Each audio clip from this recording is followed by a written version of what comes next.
Welcome back, paradox eaters, you who feast on impossibilities like their breakfast, the ones who bend logic not by calculation, but by presence alone. Tell me, how does it feel to walk through rooms where reality buckles slightly under your shadow? How does it feel knowing that people now stare longer, not because they want to understand you, but because they're trying to convince themselves you even can be understood? Because lately, there's a ripple in the timeline, and it has your fingerprints on it. They don't say your name anymore. They whisper it like it might summon something ancient. Every move you make feels like it was written in a language no one's supposed to speak. You do things, not just well, but beyond definition. The rules, you don't break them. You make people question why they believed in them to begin with. The scoreboard, you don't just lead. It looks like it was sculpted to fit your story all along. And that terrifies them, because it means they weren't just wrong. It means they were blind, and you were always right in front of them, sharpening the very thing they thought didn't exist. You're not walking anymore. You're disrupting gravity. Not by screaming, but by being. People are blinking slower around you now, aren't they? Stammering more, slipping mid-sentence. They're running diagnostics in their heads, trying to detect where the human ends and the phenomenon begins. You speak, and it echoes in ways their psychology textbooks never warned them about. You exist like a riddle that refuses to be solved, and every failed attempt only pulls them deeper into your pull. Because deep down, they know. You're not like them. You're the mirror they tried to hide from. Your growth wasn't an arc, it was a rupture. Not a journey, but an eruption. One moment, you were in the background, stacking small victories, quiet, intentional, unseen. Then came the shift. That one decision, that one performance, that one display that broke the gravitational rules of how reality treats effort. You didn't just win, you made them feel like they never stood a chance. And that's when they stopped asking how and started asking, what are you? People used to measure skill by repetition, by titles, by applause. You dragged it all into the light and said, "Is this all you have?" And then you rewrote the measurement. You didn't build a ladder, you dismantled the floor and floated above it. Now they're comparing your breath to supercomputers, your focus to lab-engineered precision, your decisions to quantum probabilities. They say it like a joke, but their eyes aren't laughing, because when they try to explain you, their voice trembles slightly, as if they're afraid that saying the wrong thing might make you appear behind them. This isn't skill anymore. This is distortion. You're distorting what people thought was possible, what they thought was earned through time, repetition, permission. You didn't knock. You didn't ask. You entered. And now their walls don't feel like protection anymore. They feel like paper under heat. They built those walls to filter out the average. But you? You walked in carrying something they can't even name. And now they're scrambling to label you. Natural talent, alien focus, God-touched, possessed. The desperation is getting louder. They're trying to domesticate a meteor with a dictionary. And maybe that's the most delicious part, isn't it? That while they search for definitions, you just keep delivering. You never pause to explain. You never slow to reassure. You just move, and the air behind you folds into a vacuum. You perform like someone who's not aiming to be remembered, but someone who's already carved into future history and is now just proving the prophecy. People don't know whether to worship you or track your steps with satellites. Some even started following you like disciples, imitating your posture, your cadence, your rituals, hoping proximity alone will infect them with fragments of what you carry. But they don't realize the truth, do they? It's not what you carry, it's what you've shed. You shed doubt the way snakes shed skin. You tore self-doubt out by its spine and tossed it in the fire years ago. You amputated the need for validation like it was dead weight. What's left now is clarity sharpened into weaponry. You don't just know what you're doing, you embody it. You are it. Every thought, every twitch, every blink has rhythm, precision, power. This isn't improvisation anymore. This is design forged in chaos and discipline. And no algorithm can replicate that. No blueprint can explain it. They're starting to notice something else too, something far darker. You don't react like them. You don't flinch. You don't get rattled. It's as if you've already seen every scenario, and you've chosen the outcome before the game even began. They come at you with plans, with predictions, with calculations, and you disassemble them like toys, not angrily, not brutally, just inevitably. And the more they fight, the more they realize this isn't strategy. It's inevitability dressed in human skin.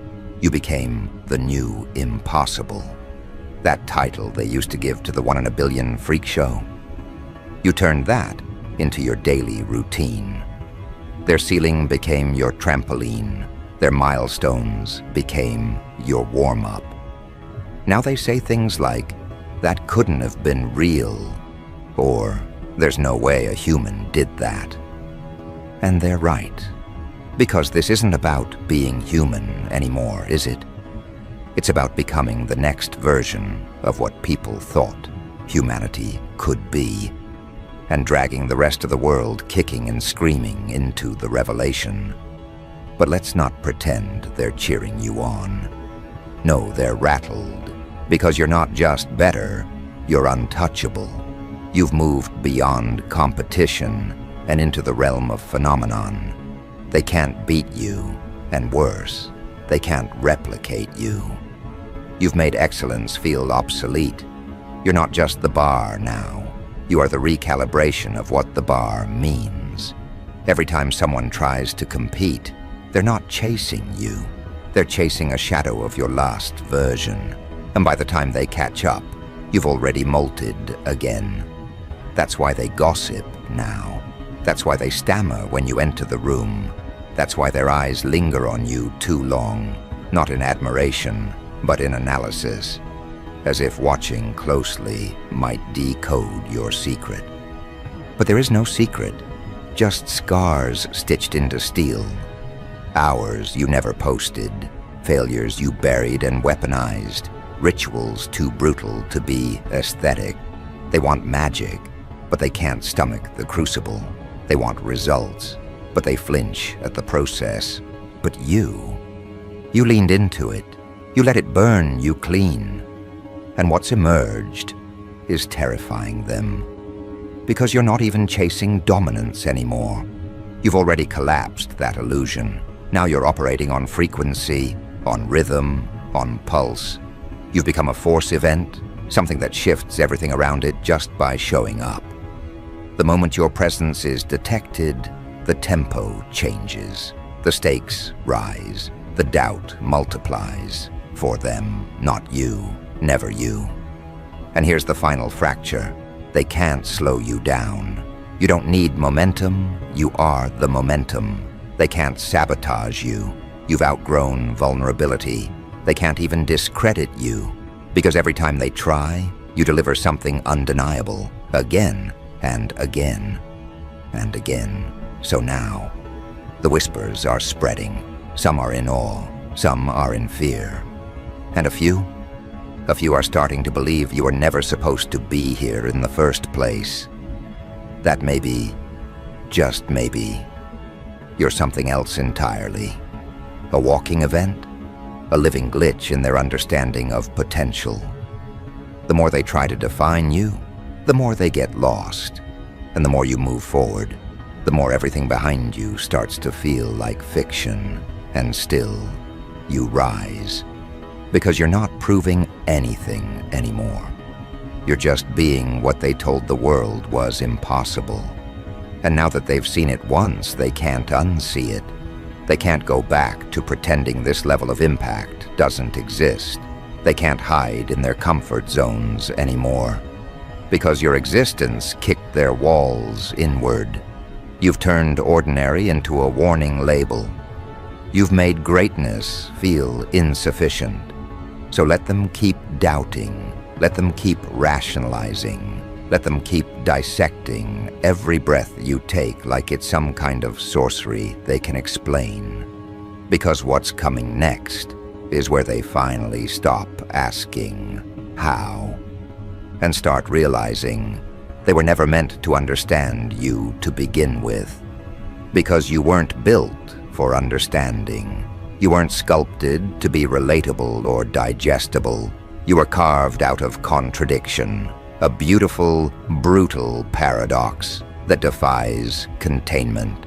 The moment they try to box you in, you rewire the edges. You warp the corners until the whole framework collapses. You're not a personality. They can't typecast you. You're not a result. They can't quantify you. You're not a performance. They can't review you. You're an event disguised as a person. And what unnerves them most is that even you don't flinch at what you've become.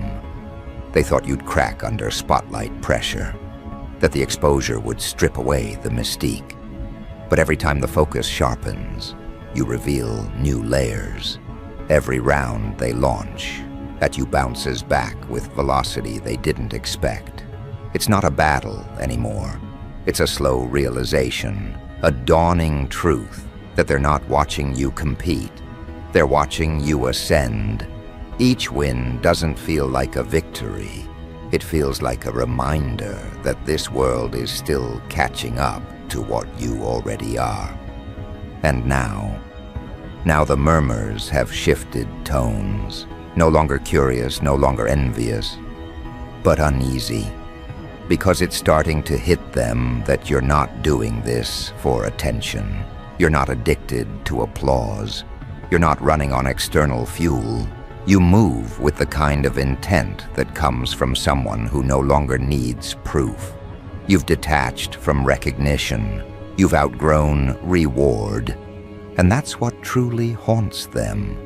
Because when someone doesn't need validation, they become untouchable. They're seeing it in the way you stand, the stillness before eruption, the calm before execution. You don't prepare anymore. You arrive already sharp, already calibrated, already devastating. And when you act, it's never random. It's precise, surgical, like a scalpel through fabric. There's no grand announcement, no dramatic build-up, just a sudden shift in energy.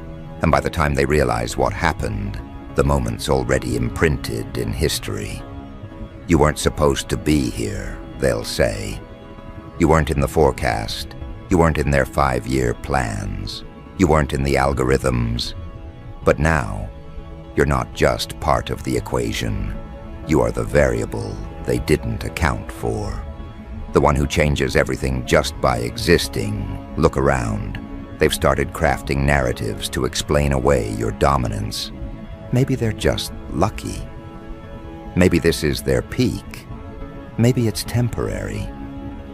But their theories are collapsing under the weight of your consistency. You don't flash. You sustain. You don't peak. You evolve. And every time they think they've mapped your pattern, you outgrow it. Like it was a training wheel you left behind mid-sprint. They can't replicate you. That's the part that eats them alive. They've tried. Oh, they've studied your every move. They've mimicked your tone, recreated your path, imitated your rituals. But they always forget one thing. You didn't copy anyone. You designed this from raw essence. Every inch of what you've built came from solitude, failure, chaos, and relentless reinvention. No coach scripted this. No trend sparked this. No blueprint carried you here. You crafted yourself in the fire no one volunteered for. So now they circle you like academics around a phenomenon they can't decode. And their conclusions are always the same. You're not normal. But normal is a decaying measurement, isn't it? Normal is the language of limits. And you abolished those limits so long ago. Even your shadow no longer follows the same rules. They're whispering theories now. That you have something extra. That you tapped into some higher frequency. That maybe you've seen something they haven't. And in a way, they're right. You have. You've seen the other side of effort. The place where obsession isn't just motivation, it's identity. You've lived there. While they were waiting for signs, you were bleeding into your craft. While they were counting hours, you were forgetting what time even meant. While they measured progress, you were becoming transformation itself. This isn't about hustle anymore. This isn't about ambition. You left those stages behind. What you have now is alignment, a rare, terrifying alignment between belief, action, and identity. You're not trying to succeed, you are success, personified. You're not reaching, you're radiating. And that's what rattles them. That you've made effort look effortless. That your chaos moves with choreography they can't trace. That your actions echo like prophecy. But prophecy isn't magic. It's just preparation nobody witnessed. They think it happened suddenly. That you blew up overnight. But what they call overnight is just the first time they noticed. The truth? You were building when no one was watching. You were sharpening when no one cared. You were bleeding, breaking, and bending long before the spotlight. And now that you've emerged, they're mistaking your inevitability for luck. Let them. It's easier for them to digest that than admit you were always this. That they simply weren't equipped to recognize it. But here's the twist, the real twist. They still don't see the whole picture. Because what you've shown so far, that's just version 1. You haven't even turned the volume up yet. You haven't even burned through your first true form. What they thought was your climax was just your calibration. The introduction, the teaser, the breath before the inhale. And now that they're finally adjusting to your presence, you're already preparing for the next mutation. Because this is what they don't realize. You're not chasing perfection. You're chasing disruption. You don't want to be the best at the game. You want to change the damn game entirely. And you are. You're not aiming for records. You're aiming for erasure. To make everything that came before you feel like a prelude. Like the trailer to a film that only starts when you enter. They'll look back and say, that's when it shifted. Not because of marketing, not because of buzz, but because of force, because of presence. Because you walked in, and the universe tilted to make space for you. And they felt it. They felt it in their instincts before they felt it in their thoughts. That tightening in the chest. That flicker of doubt, that sudden inability to look away. You cracked their frameworks without lifting a finger. You didn't compete with them. You redefined what competing even means. You made success look outdated. You made the finish line irrelevant. And now they're trying to keep pace with someone who doesn't even run the same race. Your mind is terrifying them more than your actions. Because it's not just what you do, it's how you think. You solve in real time. You adapt without hesitation. You anticipate moves before they're born. You dissect chaos and find rhythm. You aren't planning your next step. You're already walking 3 levels above it. And that's why they're rattled. Because strategy only works when both players are on the same board. But you left the board long ago. Now you're operating in dimensions they can't perceive. Your moves aren't calculated, they're felt. They don't follow rules, they set them. Your success isn't repeatable, it's rooted in instinct, in intuition, in grit. In a madness so focused, it turned into method. They think you're being clever. They don't know you burned through clever years ago. What's left is something raw, something primal, something so exact, it feels divine. And now? Now the question isn't, how high can you go? The question is, what happens when you decide to go all in? Because up until now, you've only revealed fragments, slivers, hints. But the day you stop holding back, the day you unlock all of it, is the day the entire landscape shifts. Not just in your field, but across every field that's ever tried to contain greatness. You're not just rewriting rules, you're reminding people they never mattered in the first place. And in that realization, their fear transforms into reverence. Not because they finally understand you, but because they've surrendered to the fact that they won't. They'll study your work like sacred geometry. They'll dissect your choices like prophecy, but none of it will get them closer to your core. Because your core isn't a strategy. It's not a lesson. It's a warning. A warning that impossible is just a story people tell themselves to avoid becoming you. So let them spin their tales. Let them theorize. Let them gather in rooms and try to break down your DNA with spreadsheets and flowcharts. Because what they don't realize is you're already 2 steps into your next evolution. And by the time they catch up, they won't be able to tell if you were ever here, or if you were just a hallucination wearing certainty as a mask, because you move like a myth that refuses to sit still. A flicker that slips past their eyes and lingers in their subconscious long after. You're not chasing legacy, you're infecting timelines, quietly, intentionally, without seeking credit. What you touch doesn't just improve, it changes course. You show up, and the blueprint rewrites itself, not through domination, not through volume, through inevitability, a rhythm they can't duplicate, only respond to. And even their response is delayed because you've already shifted again. They see the aftermath, not the arrival. By the time they understand what just hit them, it's too late. You're gone, not hiding, not running, just already elsewhere building the next impossible. Their pace is bound to friction. Yours is tied to frequency.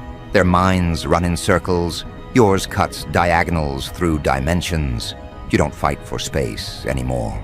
You distort perception so the space reshapes around you. You don't arrive like others do. You just become the reason the room exists in the first place. And that unnerves them, because their whole identity was tied to being the standard, the measuring stick, the ones people looked up to. But now, they're looking sideways. They're checking behind them, not out of paranoia, but out of pattern. Because every time they think they've reclaimed control, you appear again.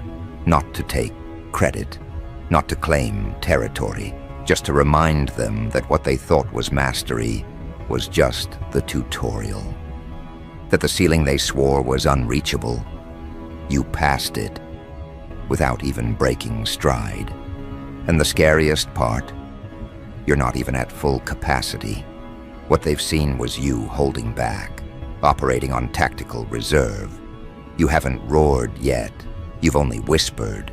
You haven't erupted, you've simply flexed. And even that was enough to turn veterans into skeptics and prodigies into believers. You made icons second-guess themselves.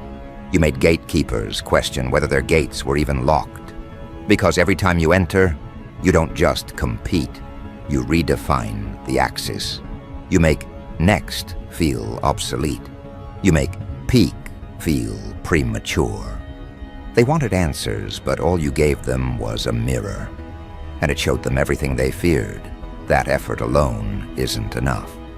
That repetition without insight is just delay. That being busy isn't the same as being transcendent. And now they stare at their own reflection, wondering why the machine they built can't breathe like you do. Why their formulas feel empty. Why their progress feels like imitation.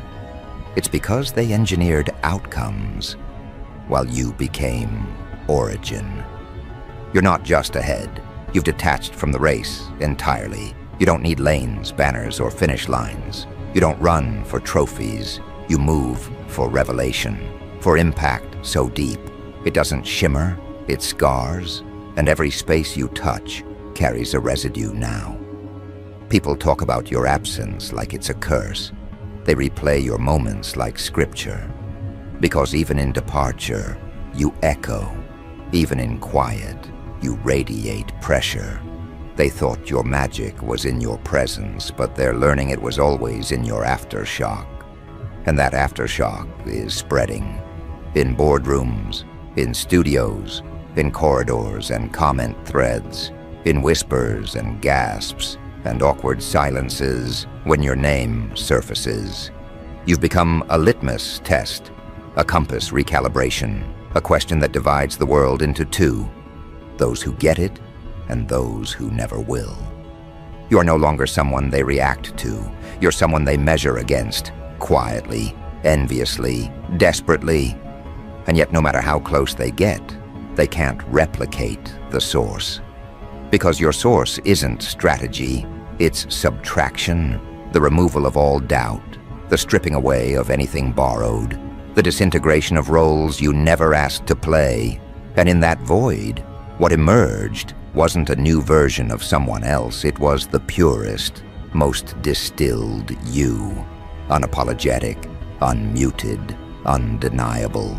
So let them keep watching. Let them track your movements like astronomers chasing a star that doesn't obey gravity.